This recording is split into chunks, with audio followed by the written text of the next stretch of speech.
All right, how's everyone doing? Everyone, welcome to another episode of the Babylon Cast.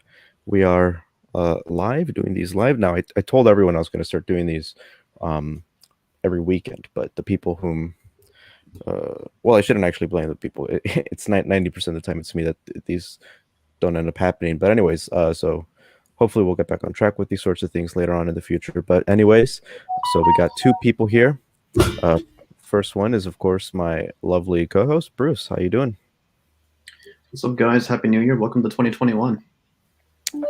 Oof. Yeah, let's hope it's not a shitstorm. And then we got a recurring member here, Thomas, who you may have known. We've talked previously in another podcast, similarly about morality and abortion that time. And now he's here chilling with us once again. Thomas, how you doing? I'm doing well, Vince. Thanks for having me. Oh yeah, thank you so much for coming on.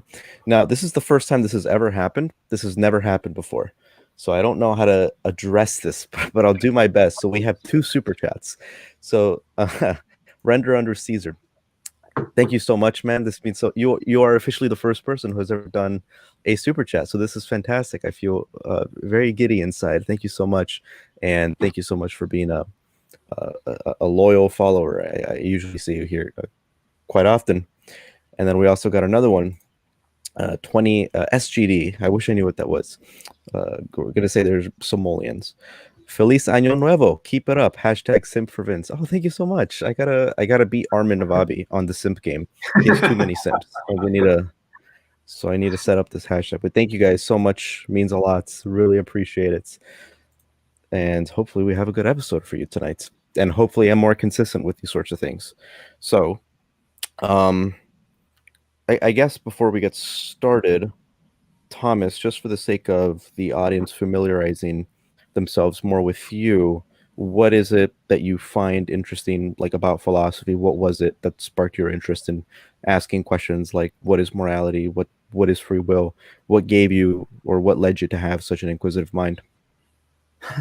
Well, I'm generally a computer science major first and foremost, because I don't know, the way my mind works. The way I like to operate is with solving problems and working within systems to figure things out. So on the two sides of that are the career focus sort of solving problems for computer science, creating systems that work, and as a hobby, trying to figure out the overarching systems in which we live and in which we think, figuring out different inaccuracies with the way people tend to think, and firming up my own worldview. It's just it's a hobby of mine, so that's why. Yeah, same here. People watching this probably already know I'm not a philosophy major. Doing a minor in it though. But the first thing that I focus on first and foremost is something else, just as yourself. I'm doing a physics major, and these sorts of philosophical questions are something that, even though they're, sort of scientists tend to look down upon philosophers, at the very least, some do, enough to the point where it's noticeable. I recognize that there's some importance in asking these philosophical questions, and we'll get into that actually later on. So the first thing that I want to start off this conversation with is a very difficult question to ask, because it's a bit of not a loaded question, but it can open up a whole can of worms, right? It's not that simple to simply ask, how do you know what is true, or what are the presuppositions that lead you to believe something is true?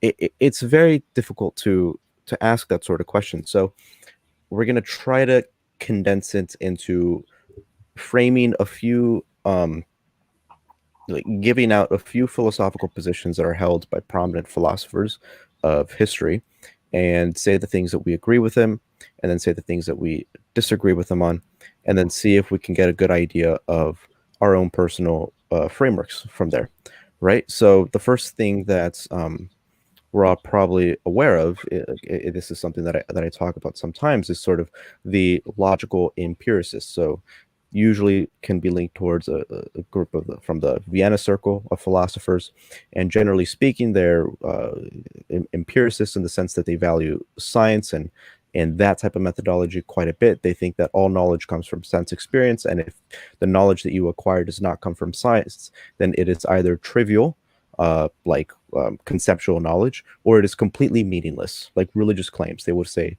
if you make a claim that is religious, not only does it not make any sense, it is literally meaningless.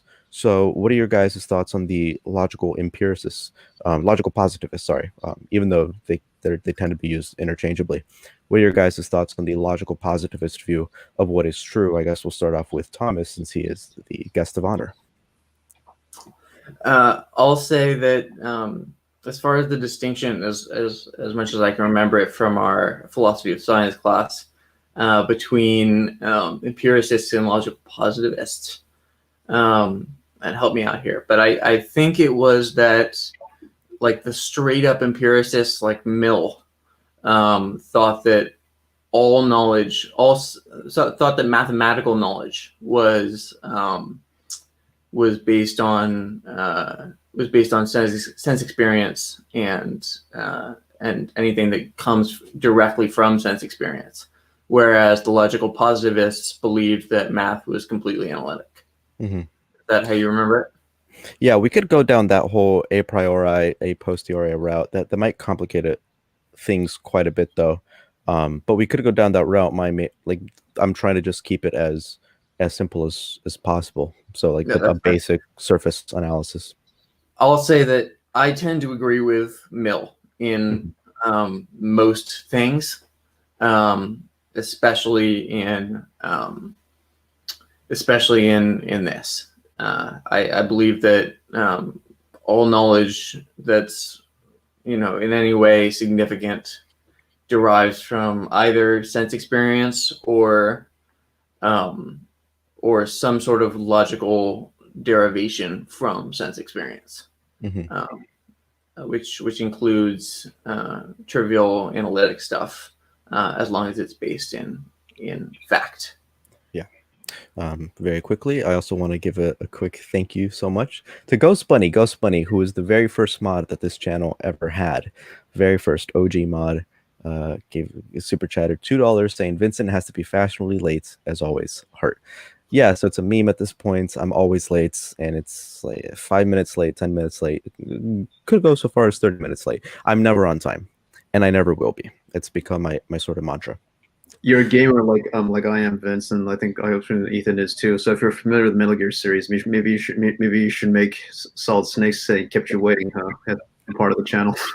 I never played a single Metal Gear Solid game in my life. Really? I played Metal Gear Solid 2 for 20 minutes and gave up.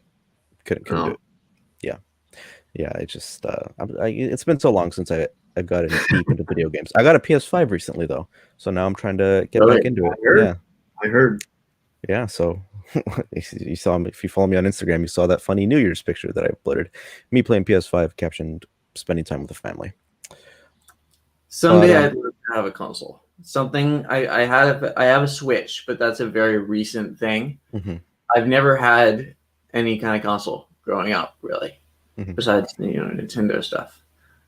It would be a whole new world if I could participate in the PlayStation or Xbox multiverse.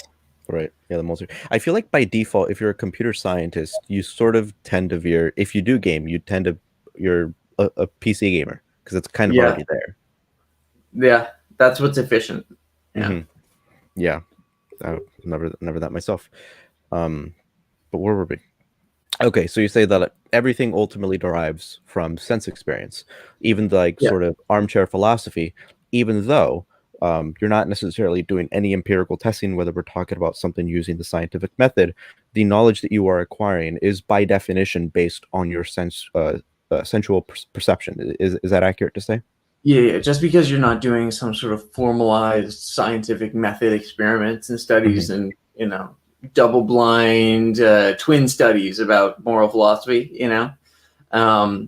doesn't mean that anything of use that you're getting isn't coming from intuitions that you've built up over a lifetime of that experience.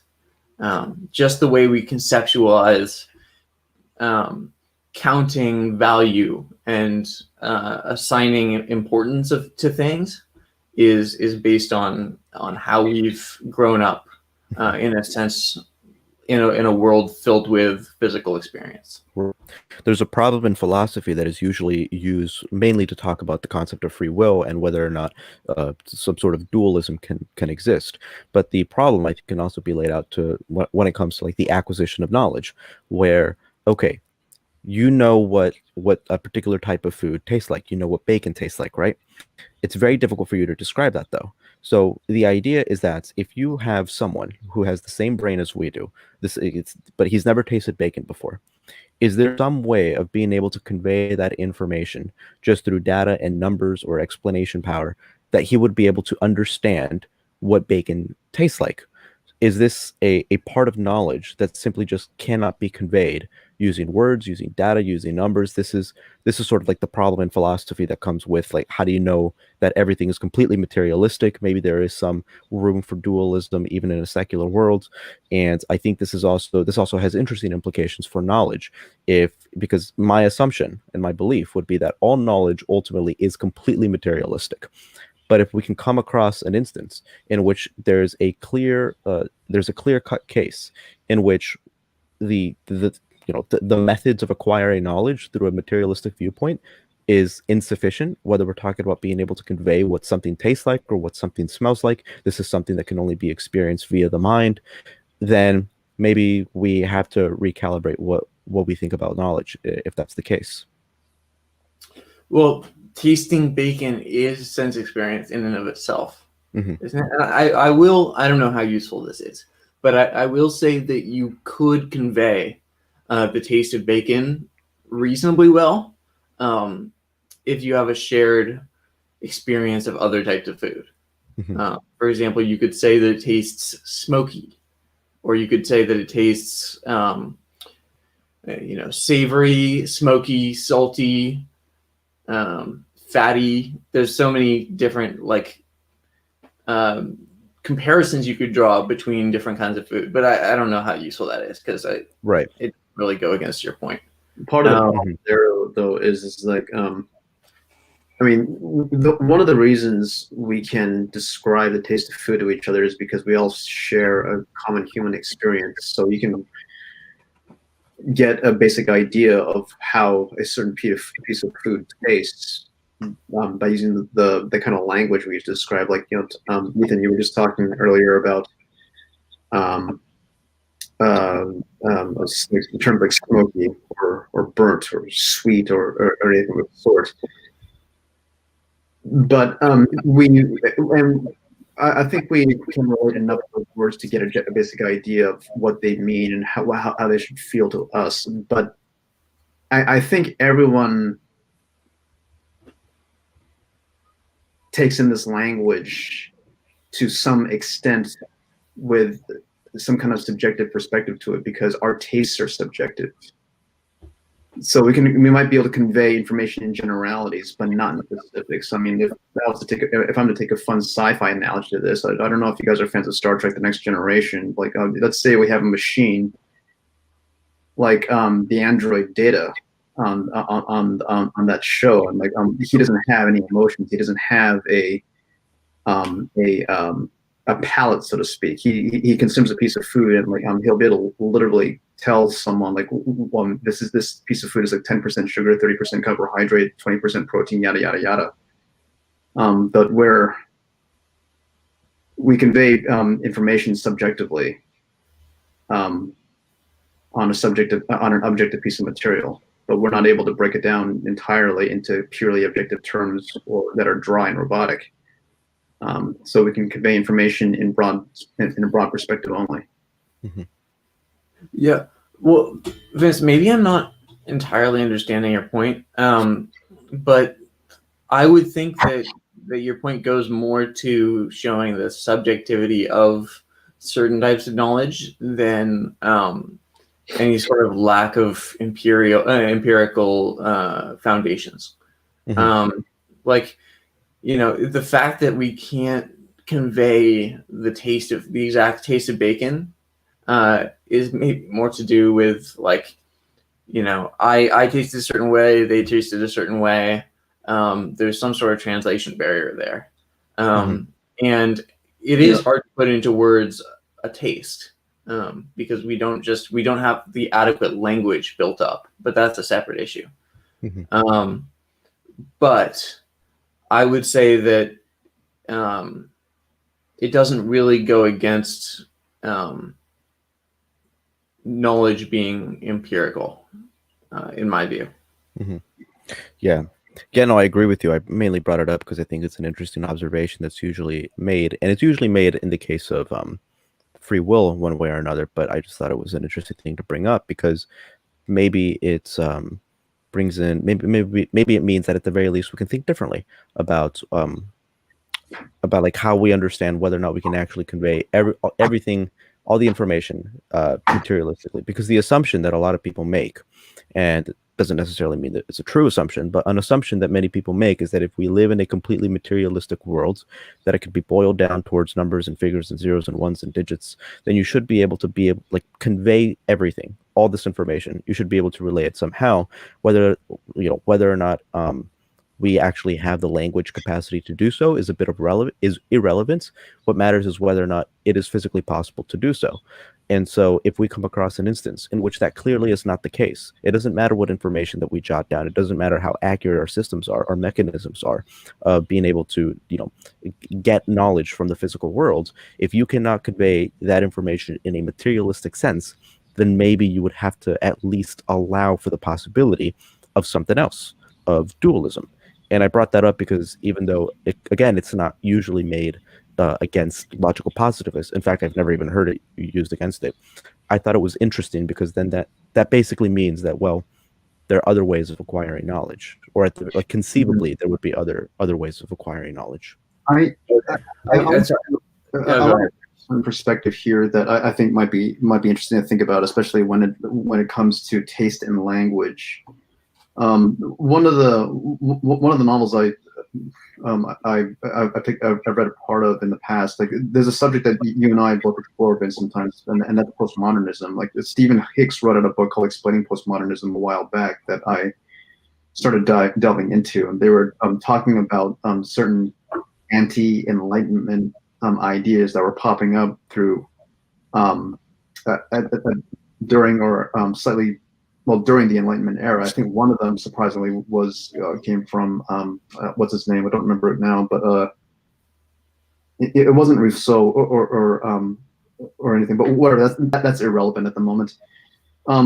So this individual was trying to push back on the idea that we get information from sense experiences, and his idea of the fallacy behind it, at least in his view, was that if you could all be looking at some kind of object in the distance, and 2 or 3 people could conceivably see the same thing, but see something entirely different at that time.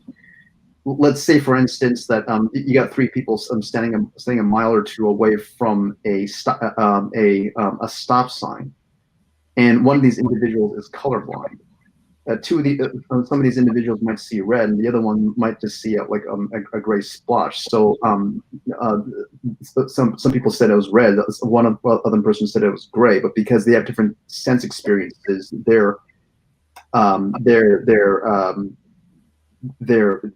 knowledge, so to speak, is very, very different. And I liken that to someone who's tasting a piece of food and trying to describe it as sweet, sour, etc., or whatever. But again, we're coming up an instance in which language is inadequate to describe exactly what the constituency of that food is. That's a subjective description that we give it. Just like when someone says red or gray or whatever, like from people who actually see the stop sign, and someone who's colorblind who doesn't really see it, doesn't change the fact that at a purely physical level, like I think like someone sees red or a red light or whatever shows up in a certain frequency. I'm butchering the science here, but I think you get what I mean.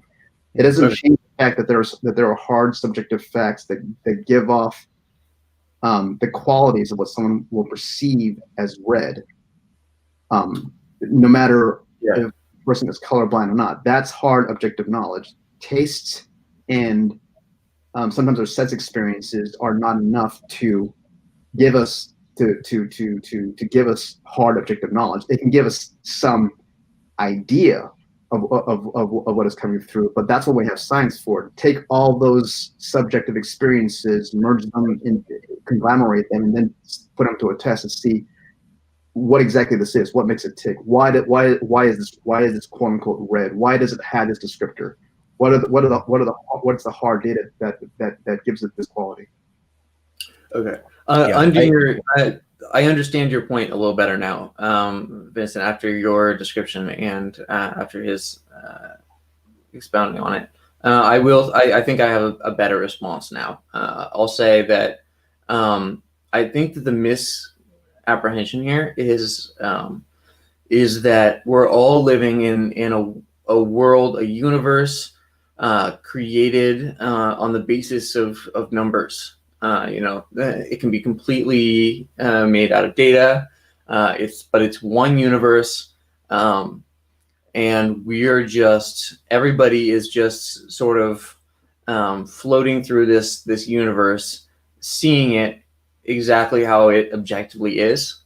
And I think if that's the way you're conceptualizing it, you're going to run into these kinds of errors, these kinds of contradictions in tastes and colors and any kind of perception. I think that at least more correct way of thinking about it is that we are part of the data. And it's not like something like this object is red is not objective knowledge. What's objective knowledge is, this table has 63 protons and 6 neutrons total. 4 elements of four atoms of hydrogen. Those kinds of concrete physical facts are never going to be changed depending on observer. And then something like, Thomas sees this table as red, as what he considers red. That could be a fact. Mm-hmm. But his subjective taste would be a data point in that huge universe of data points that you're talking about.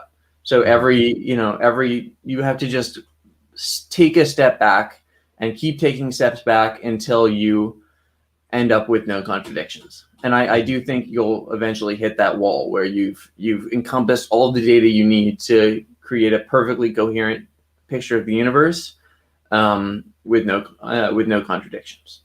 Okay. So very quickly, Queer Indian Atheist gave us 40 Indian rupees. Thank you so much, Queer. Go check out her channel. She has a lot of great content. Go ahead and subscribe. I need a mod. Get on it to link QIA's YouTube channel out there. Ghost Bunny also with another super sticker. Thank you so much, Ghost Bunny. Again, #1 mod, first mod of all time.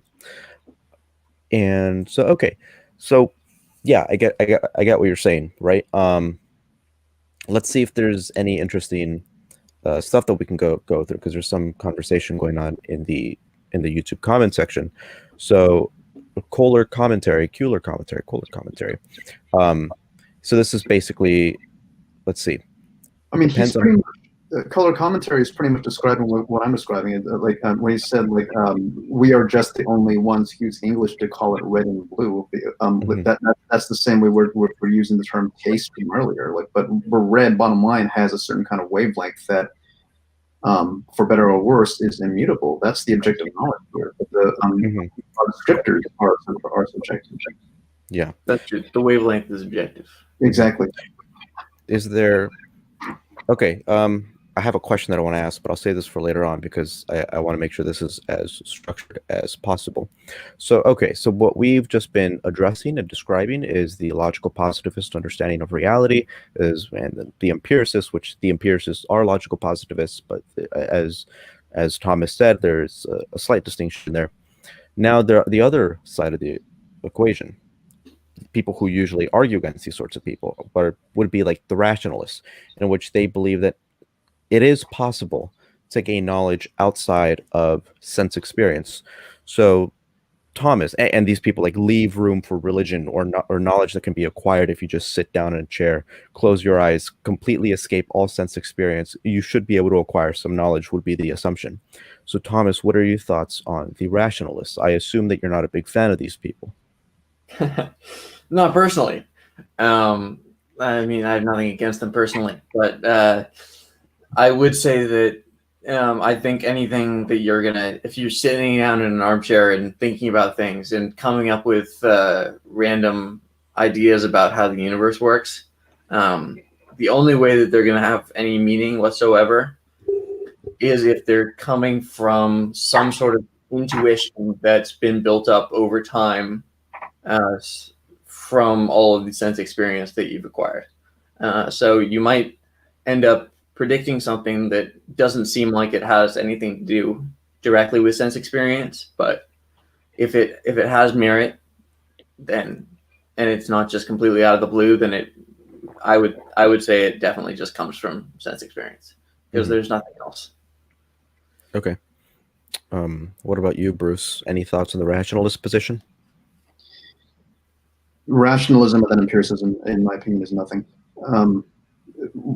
So I'm not as familiar with the term behind. I haven't really studied up on the ideas behind logical positivism. Although from hearing the two of you talk, I think I have an idea what it is. I think this can be best described by a description of what knowledge was, what was considered to be knowledge prior to the Enlightenment. Prior to the Enlightenment, like everything was based on Aristotelian scholasticism. Long story short, what it was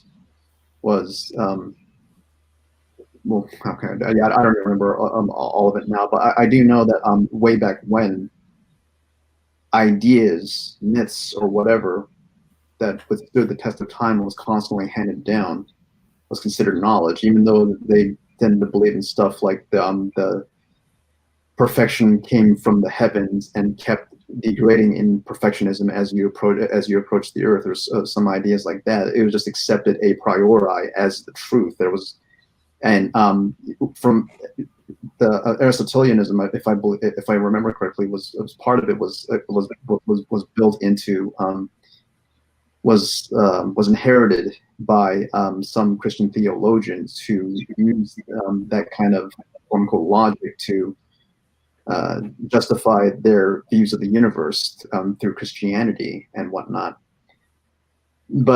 And you can argue that they're using some form of logic if they take some ideas they presupposed as truth, and they have to use these presupposed ideas to derive further ideas through A to B to C, through idea to idea to idea, to quote unquote deduce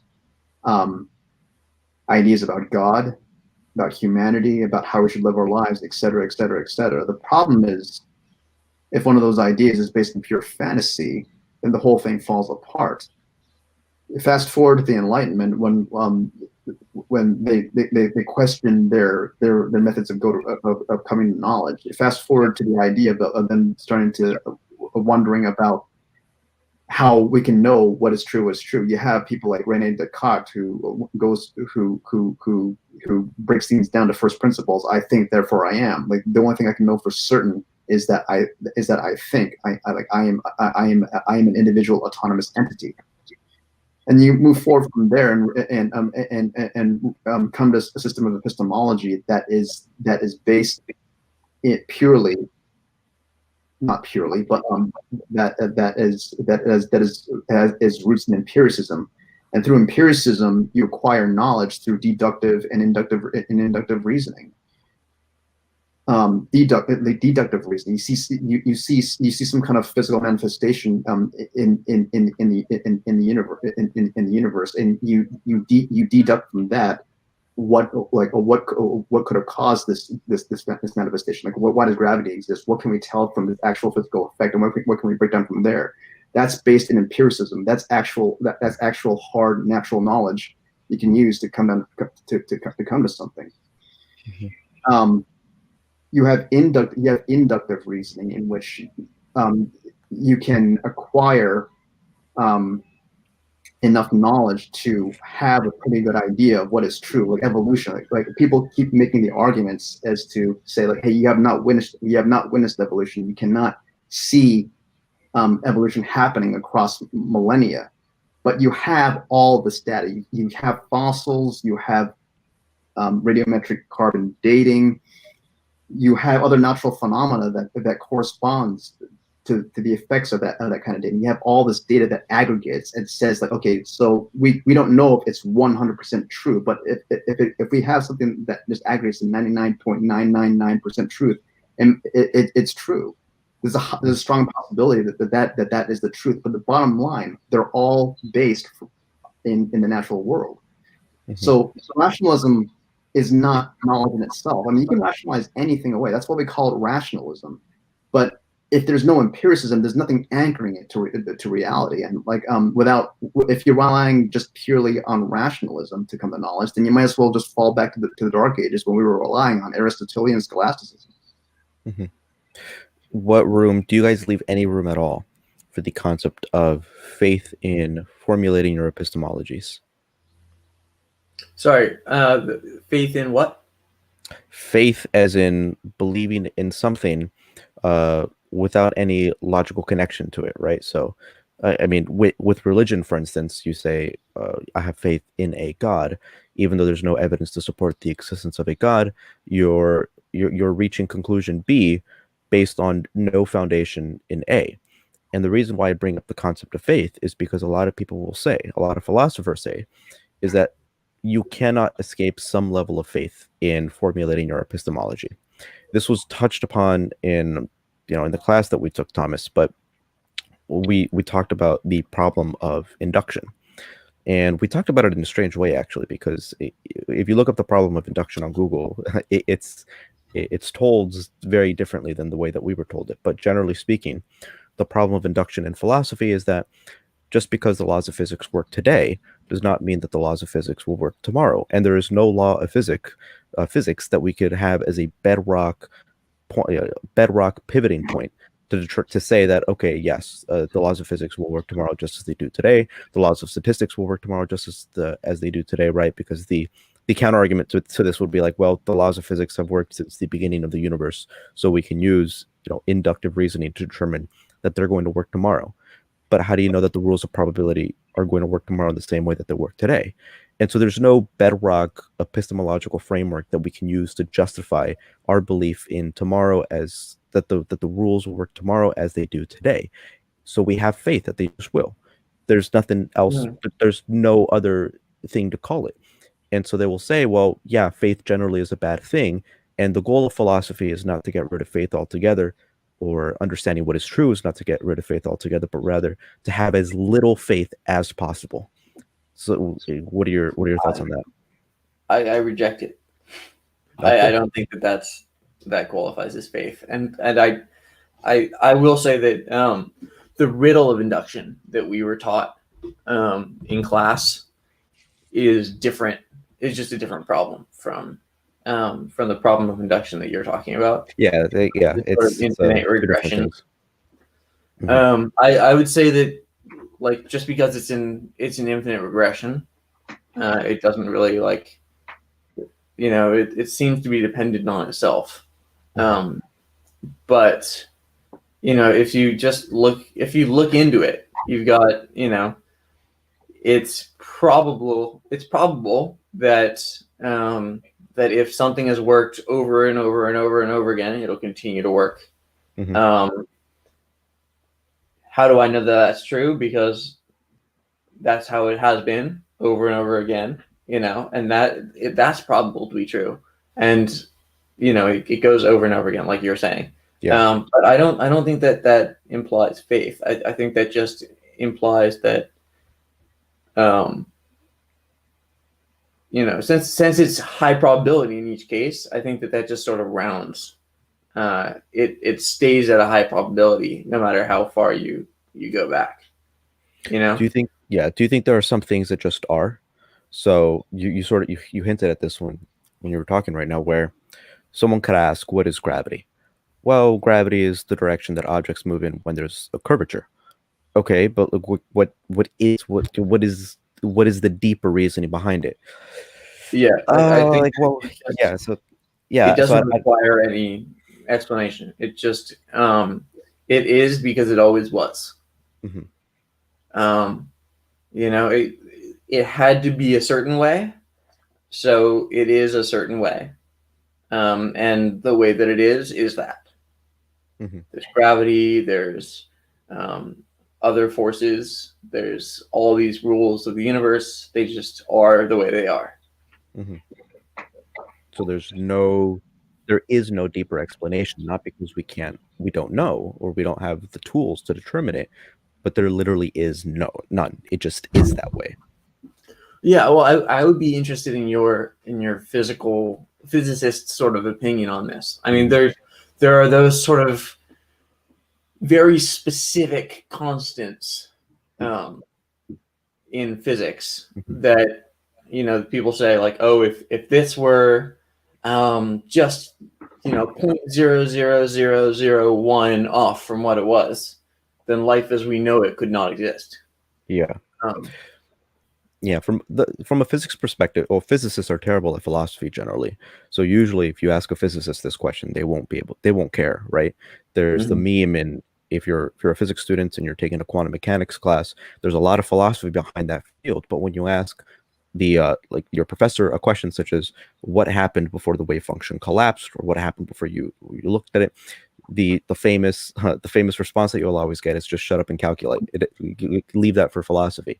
All we're doing here is doing the math. And Mhm. so you probably won't get a good answer, but there are some things that are interesting in physics that we can determine that lead towards the conclusion that maybe there just are bedrock things, right? So one of the things that I always found fascinating that I learned in my physics classes is that there's no such thing as continuous movement. There isn't, like, in a macroscopic sense, but technically, the idea that if I move my hand from point A to point B, that there's no point where, like, where it looks like there's a skipped frame. Technically, there is a point, we can calculate it. There is a point where it's a skipped frame, where it's kind of like you're going from point A to point B with nothing in between if you just zoom in enough on your movement. So that's the bedrock of movement. It's not continuous. There's no infinite, just continuous thing. If you had the precise measurements and the precise, like, camera, I don't looking at this or whatever, it would look like my hand is going from here to here automatically. And so maybe there is some bedrock things that we can do, bedrock things that we can analyze, and it just doesn't require any deeper explanation.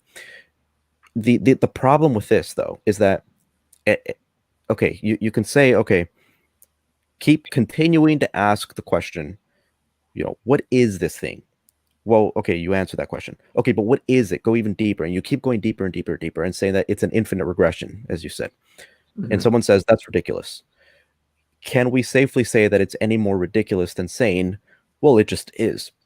And this is the thing, like, where, as far as I'm concerned, there's nothing that we can use as of right now to determine which one is true, because we will never be able to know for a fact that we've hit that rock. For all we know, we simply do not have the tools to go one step further. And then, even if we do go that one step further and we say this is the bedrock, how do we know there isn't a step forward? So this goes back to the idea of faith, where at a point, do we just have to, like, have faith, like, yeah, this is it? Because there's no test. We're not basing this belief or this opinion, we're not basing it on any experiment that we've conducted. We're not even necessarily basing it on good philosophy. We're just basing it on sort of armchair thinking, because we're not like comparing this to anything that we know that is true. All we're saying is, yeah, maybe it goes on forever, or maybe it stops. Maybe there's a bedrock. Maybe just for the sake of explanatory value, when teaching these sorts of courses, we treat it as if there's a bedrock. But this is a problem in philosophy, and this is one of the things where, like, maybe we shouldn't spend too much time on this, because it literally is kind of impossible to determine which one is true. It literally is impossible, because even if we've said, like, even if, like, after repeated measurement over and over and over again, we hit a bedrock position, how do we know we just don't have the tools to go one step further? Well, I would say, as far as the infinite regression in inductive reasoning, um, I would be interested. I've never really thought about it before, and I'd be interested in devoting some time to thinking about it. reading what other people have on the subject and had to say on the subject and sort of trying to figure out what people have thought about it. I will say that I don't think it rises. Hearing it just now, I don't think it rises to the level of catastrophe where we have to just collapse back on, some level of faith is appropriate.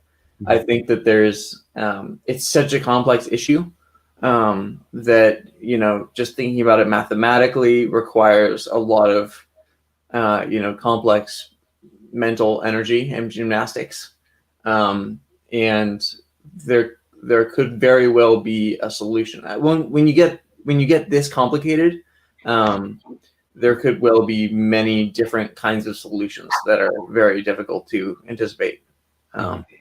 But I wouldn't say it's a problem until it's proven to be one. Until it's proven to be a problem. Well, take that with a grain of salt. But okay. I would say that it's not. The complexity leads me to believe the complexity of the issue leads me to believe that it's not likely to be an issue. Okay. But that's just my intuition. Okay. So I feel like this is a good. We spent the first 40 minutes. I think we did we were able to convey our own personal positions and our own personal epistemologies of determining what is true and what is not true. So maybe now we can lead in towards some people who would probably disagree with us. So the most popular one, obviously, is Thomas Kuhn, who wrote Scientific Revolutions, the structure of scientific revolutions, in which he described science as being compartmentalized into paradigms, where you have a paradigm in which, such as like the 1920s, you have a paradigm in which classical mechanics, for the most part, ruled the world. And people were still stipulating about whether or not quantum mechanics is true, but the paradigm is a classical view of the world. And in that paradigm, you have assumptions, you have the methods, the explanations that people usually give in classrooms. And what is called normal science is the science that is conducted within this specific paradigm. So scientists doing studies on the atom, not using the quantum interpretation of it, is conducting normal science. But then you hit a wall. Then you hit a point where your current understanding of science is ill-equipped to even explain something else. So there's a revolution that occurs. And according to Kuhn, science works in these paradigms, and then once you have a buildup of anomalies in which your paradigm cannot sufficiently explain it, you have to completely change your understanding of reality. And then you go from one paradigm to the other. So this was the most famous example to use is the quantum revolution, where once we recognize that quantum mechanics is a better way of describing nature, then our assumptions about what an atom was, about what the microscopic world was, completely changed. Now we had a completely different understanding of what it was. And it's not even a fact of like, well, we just discovered something new. It's we kept hitting anomalies that were related to the quantum worlds. And by getting hit after hit after this, once we changed our assumptions, then everything seemed to fall into place. So our original paradigm no longer makes sense in the context of our new one. So what are your thoughts on Thomas Kuhn? Do you think that he's hitting on something here, or do you think that maybe he's misunderstanding something about science and how science works? Well, I enjoyed reading about Kuhn to some degree. I will say that he struck me as more of a psychologist than a philosopher of science. To be honest, it seems like his findings and his theories were more about the way the human mind works than about what sort of epistemology and the other sort of more concrete side of philosophy of science. Mm-hmm. There's no doubt that we've all had sort of moments where you've thought one thing for so long, you're arguing with somebody and you just can't see their side of it, and then sometime it just clicks and you're like, wow, I was thinking about this completely wrong, and then you have sort of a crisis of identity and knowledge, where you're like, what if everything that I think is wrong, and what if everything I think is like this, and how was I able to get it so wrong, and be so confident in what I thought that was wrong? And I thought that Kuhn's analysis of this was really interesting. I will say that I don't think it's that relevant for limiting how science can be conducted. I think it's more about, how humans are likely to go about generally gathering knowledge. They have a paradigm. Paradigms are hard to come by, so they only come by every so often when people have big ideas. And until the next paradigm, everybody's going to be working on little steps until the errors get bigger. More people start working on figuring out a new solution, and eventually there's a critical mass, and there's a switch. That's my 2 cents. Maybe I'm being dense here, but I don't quite see what the question is in this case. I mean, like, looking at Thomas Kuhn's ideas, this is the first time I've ever heard of him. When he's talking about paradigm shifts after the acquisition of new knowledge. I mean, those paradigm shifts. I mean, it sounds to me, and please correct me if I'm wrong here, because again, I know very little about his work, but it almost sounds as though he's making the argument, something that I think is fairly disingenuous, is through a discussion with somebody in the past who, I knew someone who was once involved with a cult, and he keeps making arguments, almost very religious-like arguments, that you have to rely on faith. And I was bringing up science, and he just bluntly told me, name one thing about science that has not been overturned. But but my response to that was, name one thing that science hasn't been overturned, that hasn't been overturned by the application of more science. I mean, when we have something related to space travel right now. Have you two heard of the EM drive? EM drive? Yeah. So it's some kind of propulsion that can supposedly take us across the solar system to Mars. It's not faster than light drive, but it can conceivably reach high enough speeds that'll get us there in months and not years, or so to speak, or whatever. But the one of the taglines in one of the articles I was written about it was that it violates everything we know about physics at the moment. Now, did things simply become overturned? Do we throw everything to the side? No, we're adding another piece of the puzzle to something that to a gray area in which we had no knowledge before. The underlying principles still hold. And is that justification to say that that we can actually know nothing? I mean, I definitely don't think that's the case. But what at the very least, all this is, in my opinion, is just a application of an oblique application of Occam's razor. You know this much. You don't know anything. You don't know anything more than that. And knowledge has to be aggregated and put into its appropriate context. You haven't, quote unquote, overturned anything. You've added to the existing repertoire what you have. So what Thomas Kuhn would say is that, okay, let's go back then to like a Newtonian understanding of gravity, where our assumptions about gravity led us towards the equations that we made using those assumptions, right? Whether we're talking about F equals ma, whatever it may be. We now have an understanding of gravity. Okay, gravity is a force. That's the way it was conceived of.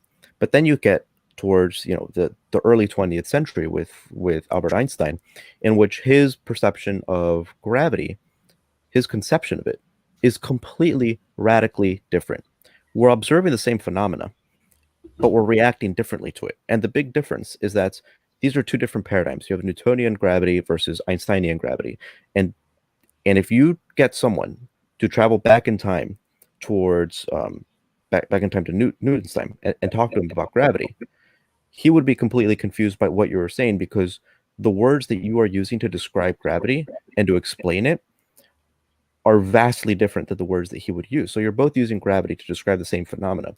But when you talk about gravity, when Einstein talks about gravity, he talks about the curvature of space and time. He talks about it as if it's a tapestry. And then if you're talking to Newton, he's saying, well, it's like an instantaneous force. It's not even a matter of you having a conversation back and forth. You're literally talking past one another. And because you are talking past one another, because you have different definitions, you have a completely different understanding of reality.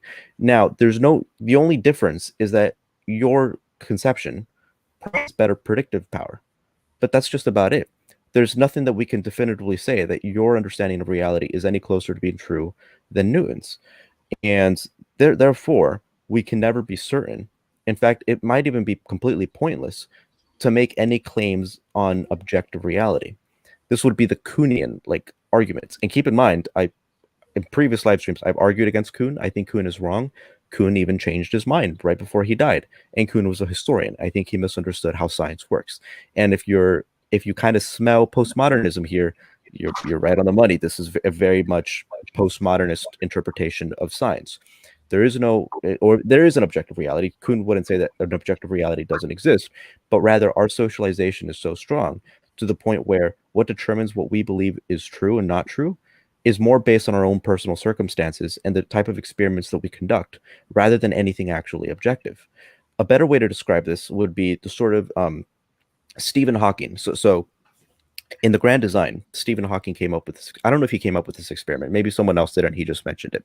But the idea that you have a fishbowl, a fish inside of it, and because the fishbowl is curved, he's looking at everything outside in a curved manner. So everything that he's looking at is distorted. Whereas obviously someone outside of that fishbowl would not see a distorted universe, at least a universe in which they do not perceive any distortion. And so the fishbowl, inside the fishbowl, the fish could be a complete genius. He has his own little whiteboard, he has his own little markers, and he's writing equations that accurately describe what it is that he's seeing outside of this fishbowl. But because he's seeing a distorted view of reality, all his equations are contingent upon that distortion. If you take the fish out of that fishbowl, his equations are basically completely meaningless. They no longer matter. And so the idea would be that, for all we know, us in that fishbowl was us understanding classical mechanics, or us understanding the classical interpretation of gravity. Once we are taken out of that fishbowl, then we are no longer seeing that curvature, and now we have Einsteinian gravity. And we are completely confused by any physics, any equations that were constructed beforehand. I mean, F equals ma doesn't even work at speeds near the speed of light. And the argument is that this happens consistently. This isn't just something that happened with the quantum revolution. This happens consistently, so much so to the point where we can reasonably say it's probably going to happen again in the future. So we shouldn't even pretend to make the claim that what we know about gravity, what we know about cosmology, about space, about science is completely objective, because this is bound to happen again in the future. For all we know, we're just in another fishbowl. So the deal is it's like I see this as a much more complicated extension of what we were just talking about taste earlier, and from what you described about the fishbowl, and from Newton and Einstein talking past each other because of the relative terms they use. Okay, there's an argument to be made for that, and again, language is something that it does have an objective meaning, but the subjective taste of the individual can color it in a way that the other one may not quite understand everything that's there. However, I still don't think that this isn't a way that we can't come to objective knowledge, because they can convey the whatever words they want back and forth to each other. But like, let's take a look at this. the knowledge, the knowledge, the effects that we see in nature ultimately have boiled down to quantifiable aspects. Like we see that there are certain constants that hold true in the universe, and I think according to some theories about the multiverse now is that so the laws of physics may not apply to another universe as it does here, but that's because certain mathematical factors are different or whatever like that. I'm talking out of my ass here, but like this is what little I understand. We can have Newton and Einstein speak to each other in their respective languages, but like when it comes down to a presentation of scientific data, Newton, I believe, was something of was a mathematician. He not as we understand it today, I believe, but like a mathematician in that he understood calculus, and like physics and math tend to go hand in hand. You have someone like Einstein who unquestionably was skilled in mathematics. Well, when it comes down to it, the numbers don't lie. Now Newton may not have the knowledge that we've evolved to in the 20th century, but mathematics is a form of exploring empirical knowledge, and they could speak to each other in that language, and like through quantifiable aspects, you do have an avenue towards exploring objective knowledge. It's not a matter of just talking past one another in that degree, but when you're exchanging. If I was to say that mathematics was the knowledge of the universe, then you'd pretty much be speaking in a universal language that conveys objective qualities at that point. Mm-hmm. Yeah. Here's what I'll say about the fishbowl analogy. I'll say, I think the fish. There's no reason to say that the fish was wrong, and the fish is looking out at this curved version of the universe. And he notices something drop. His human caretakers drop a marble in front of him, and he sees that it takes a curved path down to the floor as he's watching. He's gonna make his calculations. He's gonna say, "Oh, it seems like every time they drop a marble, it curves in exactly this way." But And these predictions, they seem like they'd be askew, but they're actually just as good as predictions you might make from outside of the fishbowl. Minus the factors that he can't conduct his own experiments and all that. They'll hold true to the universe as often. They're written in you could say they're written in a different language than experiments and knowledge about the universe that are taken from outside the fishbowl. But I wouldn't say that they're any less true.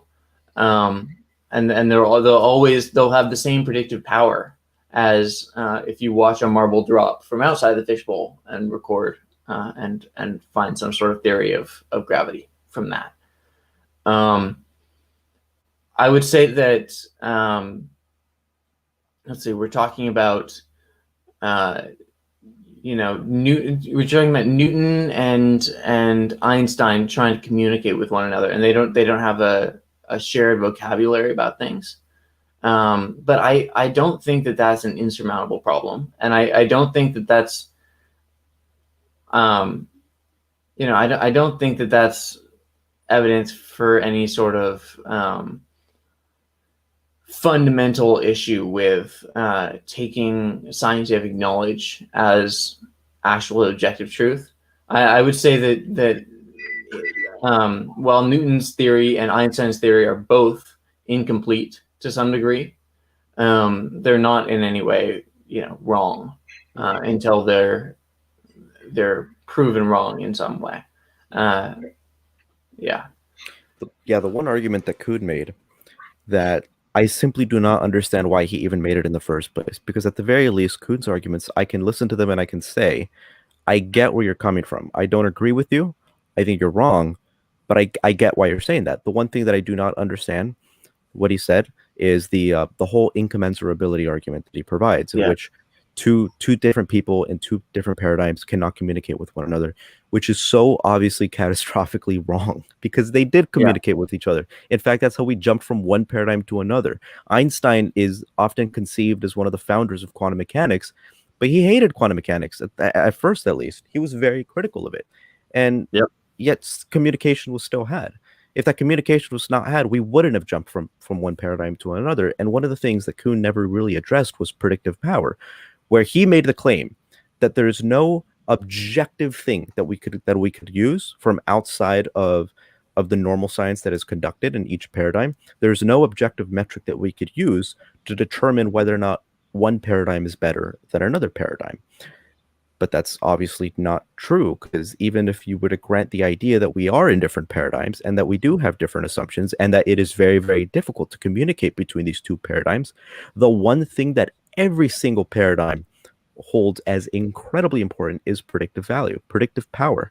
That's why we jump from one paradigm to another, because some observations have better predictive values than others.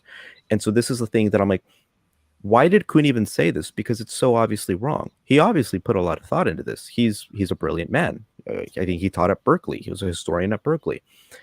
But how did you not see these arguments? I've read up on the stuff that he did. I read his book. I've read like the Stanford Encyclopedia articles that he are put up there. And I've never seen these arguments addressed. So I don't know if I'm missing something, if I'm misunderstanding something about what it is that he is saying, and I'm coming off as stupid right now, but I just don't understand how he would even bring that whole argument of incommensurability up, because it is just so catastrophically wrong, in my opinion. I don't understand. Sorry, go ahead, Bruce, if you want. I don't understand how he could have come to that in the first place at all. I agree with you, Vince. That sounds really unusual, because the whole scientific method is geared towards, coming to knowledge in spite of whatever paradigm you're in. I mean, as the great Richard Feynman once said, if you're wrong, you're wrong. If you're wrong, you're wrong. It doesn't matter which viewpoint you come from. Like if things don't meet experimental results, then toss it out the window. It's not true. And for someone as, I believe you said his name's Kuhn, to not see that seems incredibly unusual and strange. Yeah, so you're definitely not coming across as stupid, and I totally understand where you're coming from. I do think that you're getting this wrong a little bit, and because I think that what Kuhn was saying here was actually one of the more interesting things to me from what we read, and I mean it's still not a very important point that he's making, and he's still wrong. I will say, just to lay the foundation here, but just to play devil's advocate here, I think more of what he's saying is like, say you've got two theories. You've got the the Copernicus model of the universe, and what's the other one called? I don't remember. The heliocentric?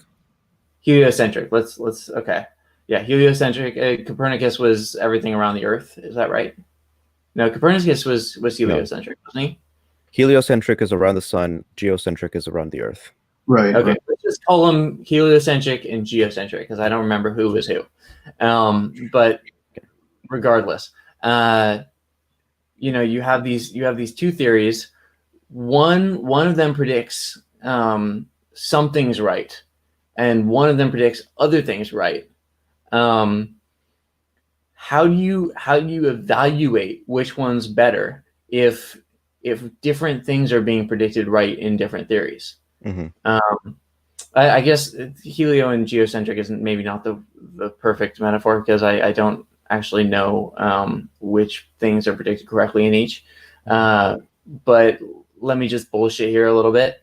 I'll say say the heliocentric version makes sense why the orbits look the way they do, but it raises another question about why why humans? Okay, yeah. So why are humans on a planet that's not the most important body in the universe? That might be a philosophical question that's rising up from this heliocentric version of the universe. Like, why are we not in the center of the universe? If everything is, if we're just like this tiny thing on the outskirts, why are we the only planet with life? It doesn't seem like much of a problem to me, but I'm just bullshitting here. So if one question is being answered by one theory and another question is being answered by another theory, how can you determine which one's correct? And thus, when you move from theory to theory, how do you know for sure that you're advancing rather than going backwards or not moving at all in any sort of value direction? Right, but that's only focusing on individual instances. I'm talking about entire systems, entire models of the universe. One is clearly more equipped to recognize and to understand how those physical systems within this model work. But yeah, obviously, if you look at like individual instances, you're going to, yeah, as you said, two different theories that predict two different things. How do you know which one is better? Right, but I'm more concerned about the entire model, the entire system of, right. But you're never gonna have. Well, you've got quantum mechanics and you've got particle physics. Like quantum mechanics, for instance. So quantum mechanics not only predicts the small, but we're pretty good at like recognizing the fact that a quantum worldview can still perfectly explain the Newtonian worldview, but the Newtonian worldview cannot explain the quantum worldview. So there's clearly a preferable one there. Right. There's to me, yes, it does seem like that there's a preferable one there. But what if there was some question that you couldn't answer with quantum mechanics, but you could answer with Newtonian physics? Like, what would you do then? What would you go with, and how would you know that you're moving forward? I mean, there are still questions that need to be answered in quantum mechanics, right? How, is there anything in quantum mechanics that can be answered in that can't be answered in quantum mechanics but can in Newtonian physics? I guess probably not. Maybe right, but like gotcha. But for the sake of the argument, let's say there is, and you could probably point towards someone who's way more credentialed in physics than I am. If I'm not even credentialed in physics at all, but someone who actually has his PhD might be able to point out towards a few very esoteric instances in which that were the case. But I don't think that really drives the point home, because if you just look holistically at the entire system and recognize that one particular viewpoint, one particular worldview is much more effective at describing most things, you can point towards instances in which this is not the case, in which there's one thing that classical mechanics can describe something about the physical world better than the quantum world's view. Sure, but the argument that we are making is not that the quantum worldview is perfect, rather that it is more accurate. And that would be the best way of determining what is good science versus what is bad science. Right.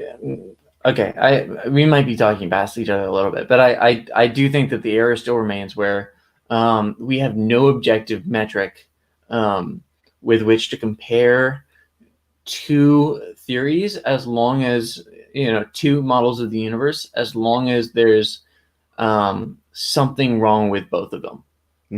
As long as there's if there's one thing wrong with one theory and the same thing is wrong with the other theory plus a whole bunch of other crap, then you can compare them because it's equal plus one. But if it's different things, there's no, you can't say, okay, this creates a problem and this creates a problem. This problem is more important. How would you know which one is more important?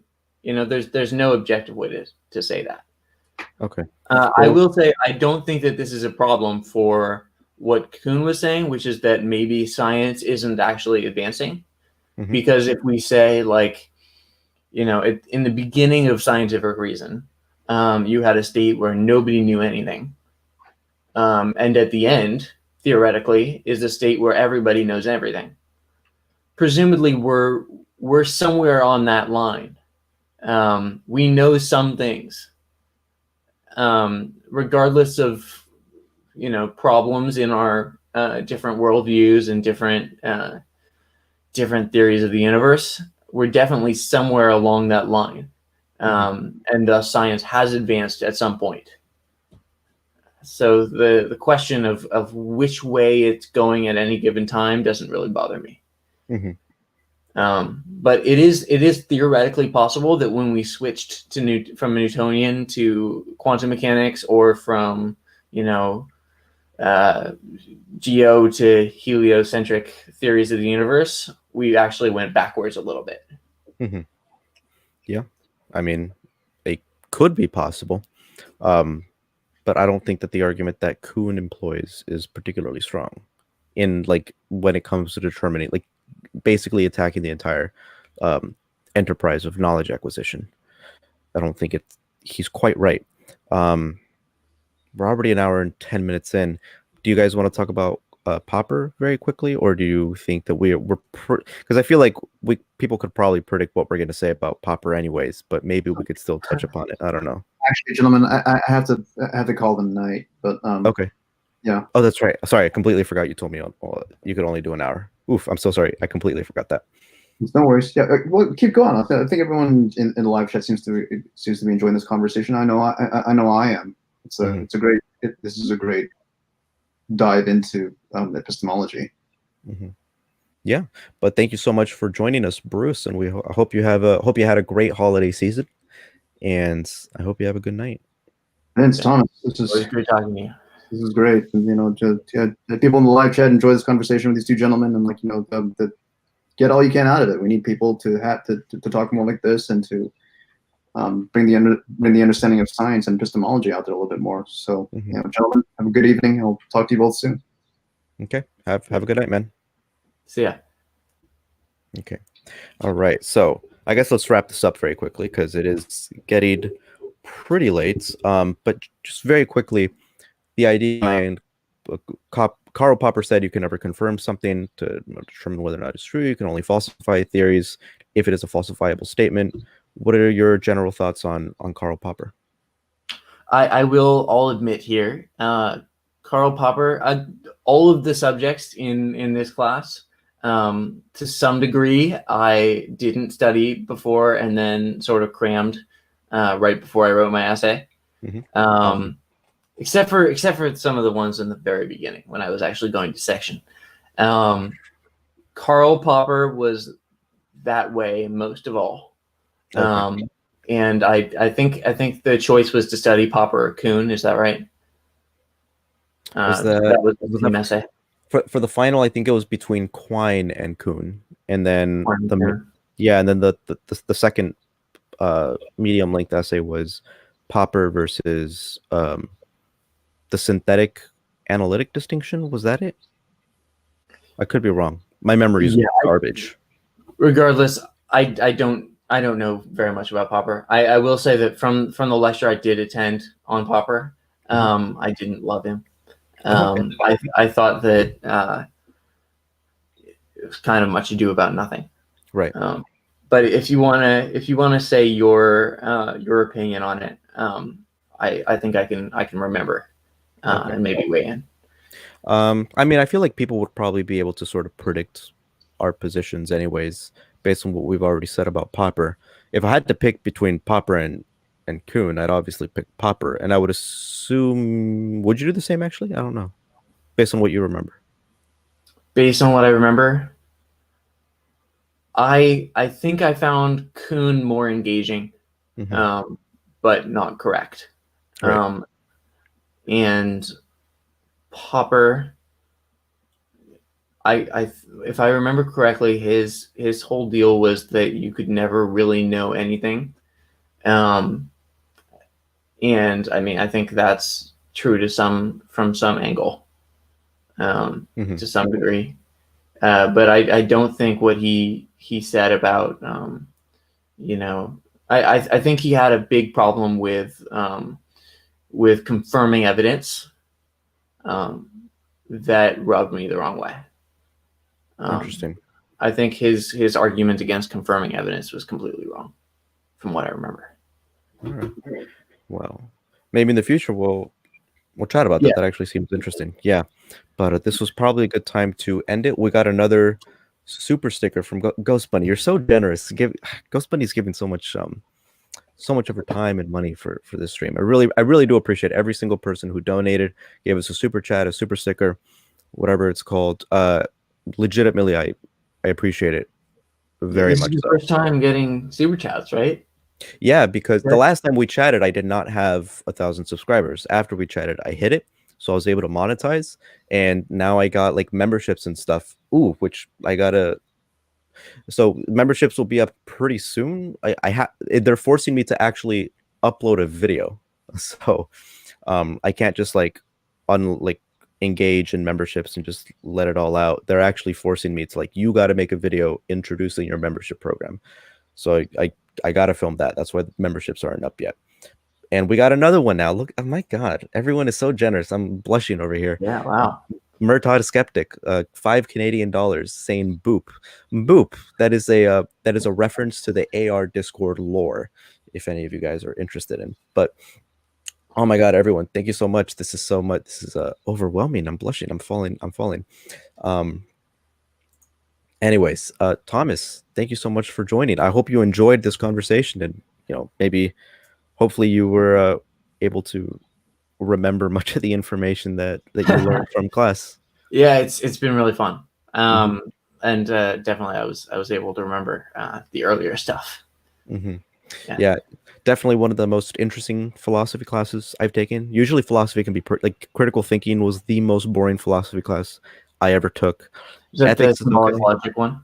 Yeah. Oh my God. Yeah. Doing truth tables and all that stuff. Oh, I can't do this. Yeah. Ridiculous. But anyways, man, you're also doing a minor in philosophy, right? I'm doing a major, double major. Oh, hey. All right, man. You're more well equipped to talk about this than I am. Okay, cool. Awesome. I don't know about that. All right, man. Well, I hope to see you again in the future, man. Thanks for joining me on the stream. Everyone, have a good night. Thank you so much for tuning in. This was a lot of fun.